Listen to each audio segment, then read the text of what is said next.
Hello everyone, मैं किरण गुप्ता और आज के मीटिंग में मैं आप लोगों के साथ एक बहुत ही सुंदर एक कहानी जो है प्रेरणादायक कहानी जो है आपके साथ शेयर करूंगी। जो कहानी जो है हमें बहुत कुछ सिखाती है। हम हमेशा कहते हैं ना कि हम दुखी है, तो असली मायने में दुख है क्या और दुखी है कौन? तो ये कहानी हमें ये सिखाती है। तो ये कहानी की शुरुआत ऐसे होती है कि एक बार भगवान जो है अपने जो दरबार में बैठक लगाते हैं और भगवान कहते हैं कि दुनिया का जो सबसे सुखी इंसान है, जिसके पास हर सुख है, जो ये सोचता है कि भगवान ने मुझे सब कुछ दिया है, मैं इस जिंदगी से खुश हूँ, तो वो जो है मेरे दरबार में आएगा। तो भगवान ने 3 लाइन लगवाया। पहला था जो दुनिया का सबसे सुखी इंसान है, जिसको कोई गम नहीं है, जो खुश है अपने जिंदगी से। तो उस लाइन में कोई भी इंसान खड़ा नहीं हुआ, वो लाइन बिल्कुल ही खाली रह गई। दूसरा लाइन भगवान ने लगवाया कि जिसके जीवन में कोई ना कोई दुख है और जो ये मानता है कि मैं दुखी हूँ। दूसरे लाइन में पूरे गांव के गांव, पूरे शहर के लोग उस लाइन में लग गए। अब क्यों? अब उस दुख में जब लोगों से भगवान ने पूछा कि आखिर ये लाइन इतनी लंबी क्यों लगी है, कुछ के कारण पूछे जाए। तो जब भगवान के मंत्रियों ने उनसे कारण पूछा तो किसी ने बताया कि हमारा घर परिवार सब तो है, लेकिन हमारे पास पैसा नहीं है। फिर पूछा गया नेक्स्ट, आपका क्या दुख है? तो किसी ने बताया कि मेरे पास जो है पैसा तो बहुत है, लेकिन परिवार का सुख नहीं है। फिर नेक्स्ट किसी ने बताया मेरे पास नौकरी तो है, लेकिन सरकारी नौकरी नहीं है। फिर किसी ने बताया कि मेरे पास जो है मेरी शादी नहीं हो रही है। किसी ने बताया मेरी शादी तो हो गई है, लेकिन मेरे बच्चे नहीं हो रहे हैं। किसी ने बताया मेरे बच्चे तो हो गए हैं, लेकिन बच्चे जो है वो पढ़ाई नहीं करते हैं। किसी ने बताया मेरे बच्चे पढ़ाई तो करते हैं, लेकिन उसको नौकरी नहीं लग रही है। किसी ने बताया कि मेरा बुढ़ापा आ गया है, मेरे घुटनों में दर्द रहता है, मेरे दांत में दर्द है। किसी ने बताया मेरे सर में बाल नहीं है, मुझे इस चीज का दुख है। किसी ने बताया कि मैं जो है मेरे शरीर में हमेशा कहीं ना कहीं कष्ट होता रहता है, इसलिए दुखी है, मैं दुख हूँ। तो सारे लोगों का भगवान के मंत्रियों ने जो है सबके कारण पूछे, तो सबने यही सब कारण बताया कि मेरे पास पैसा नहीं है, मेरे पास परिवार तो है, लेकिन मेरे पास जो है मेरे बच्चे नहीं है, बच्चे तो है लेकिन बच्चों के शादी नहीं हो रहे हैं, बच्चों के शादी नहीं हो रहे हैं, बच्चों की नौकरी नहीं लग रहे हैं। सबके दुखों का यही कारण बताया। और तीसरा जो भगवान ने लाइन लगवाया वो उन लोगों का था जो जिंदगी और मौत के बीच में लड़ रहे हैं और हॉस्पिटल में है, जो कि हॉस्पिटल में एडमिट है और जो जिंदगी और मौत के बीच में लड़ रहे। तो भगवान ने उनसे पूछा आपको क्या दुख है और आपको क्या सुख है? तब उन्होंने बताया कि भगवान बस मुझे बचा लो, मेरे पास घर है, मेरे पास परिवार है, मेरे पास पैसा है नहीं है मुझे नहीं पता, बस मुझे बचा लो, क्योंकि मैं मरना नहीं चाहता। तो भगवान ने बोला ठीक है।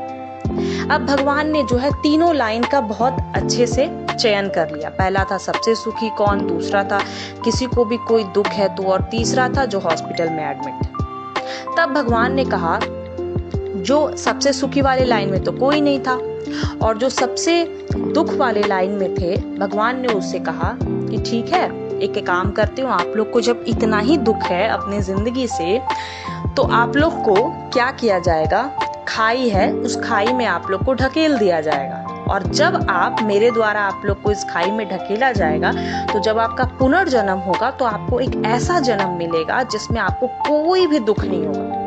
तो भगवान ने बोला कि ठीक है, चलो अब कौन जाएगा, डिसाइड कर लो कि कौन कौन पहले जाएगा। तो लोग बोल रहे नहीं मैं पहले नहीं जाऊंगा, तुम जाओ। नहीं ठीक है, मेरा दुख ठीक है, मैं मेरा कोई दुख नहीं है। मतलब लोग बहाना बनाने लगे। अब लोगों के मन में डर होने लगा और लोग ये बोलने लगे कि नहीं ठीक है, मेरा दुख तो ज्यादा बड़ा नहीं है, हम ठीक है, हम मैनेज कर लेंगे, ऐसा वैसा। तो भगवान ने बोला कि जब आप जान रहे हो कि जिंदगी इतना कीमती है, तो फिर आप क्यों ये कह रहे हो कि आपको दुख है? आपके पास जिंदगी है, यही तो सबसे बड़ा सुख है कि आप जिंदा हो।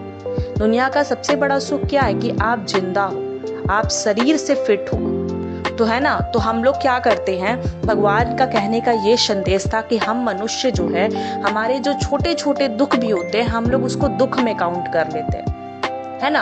अब बच्चे की शादी नहीं हो रही है, बच्चों को नौकरी नहीं लग रही है, किसी के पास पैसा नहीं है, तो उसको इंसान दुख में काउंट कर ले रहा है, लेकिन एक्चुअल में ये दुख नहीं है, ये दुख नहीं है। ये जो हमारा जिंदगी चल रहा है ना, ये जिंदगी का पार्ट है, पार्ट ऑफ लाइफ है। हमारी जिंदगी का जो इतना बड़ा सफर जो हम चल रहे हैं, जो बचपन है, उसके बाद हमारा जवानी आता है, फिर बुढ़ापा आता है, फिर मृत्यु आती है, तो ये जो इतना बड़ा सीरीज है लाइफ का, इसमें ये आने वाले जो है पार्ट ऑफ, जैसे हर पड़ाव होता है ना, एक बच्चा छोटा से बड़ा होता है, 10 क्लास 12 क्लास पार करता जाता है, उसी तरह ये सब जो है जिंदगी के पड़ाव है, ये दुख नहीं है। मनुष्य क्या करता है, इसको अपने दुख के कैटेगरी में रख लेता है। तो एक्चुअल में आप हो या हम हो, भगवान का यही संदेश है, हम भी यही करते हैं, इन चीजों को हम दुख में काउंट करते हैं। और कभी कभी तो इतनी छोटी छोटी चीजों को हम दुख में काउंट कर लेते हैं जो कि एक्चुअल दुख होता नहीं है, वो चीज दुख नहीं है। तो अगर आप सारी शरीर से फिट है और अगर आप जिंदा है तो सबसे बड़ा सुख यही है। तो याद रखिए, अगर कोई भी लाइफ में छोटी छोटी भी बात आती है तो उसको यही समझना है हमें कि वो पार्ट ऑफ लाइफ है। अगर लाइफ है तो आएगा ही ना, हमेशा तो गाड़ी जो है वो सीधा नहीं चलेगी, है ना। सीधा चलेगी तो फिर लाइफ में क्या मजा है, अगर एक ही रास्ते में अगर बम्पर नहीं आएंगे, ऊंचा नीचा नहीं आएगा, है ना। तो ये लाइफ है, पार्ट ऑफ लाइफ है, जिंदगी आपको मिला है तो ये आते जाते रहेगी। तो याद रखिए, हमेशा यही बोलिए कि हाँ मैं सुखी हूँ, क्योंकि आप लाइफ में ऑब्जर्व करना, अगर एक मच्छर को भी आप मारते हो या एक चींटी को भी मारते हो ना, जब मारने जाते हो तो वो भी जिस योनि में है ना, उसके लिए वो भी मरना नहीं चाहता है। जब आप मच्छर को या चींटी को मारोगे तो वो भी भागने की कोशिश करेगी, मच्छर उड़ने का कोशिश करेगा, चींटी भागने की कोशिश करेगी। क्यों? क्योंकि वो भी अपने जिस योनि में उनको जन्म मिला है उस योनि में वो बहुत खुश है। तो याद रखिए, आपको मनुष्य का योनि मिला है तो आप तो बहुत ही ज्यादा हम लोग लकी है, तो उसको हम लोग को सम्मान करना है। हमेशा याद रखिए, जिस हाल में रख रहा है भगवान, हमेशा यही बताइए कि हाँ मैं सुखी हूँ, क्योंकि जिंदगी का तो कोई गारंटी नहीं है कि हम कब तक है, आज है शायद कल ना रहे, लेकिन मौत की तो हमेशा गारंटी है कि मौत को आना ही है। तो याद रखिए, जितना दिन जिंदा है एंजॉय कीजिए लाइफ को, दुख सुख को हमेशा लेकर चलिए, क्योंकि मौत तो आना ही आना है।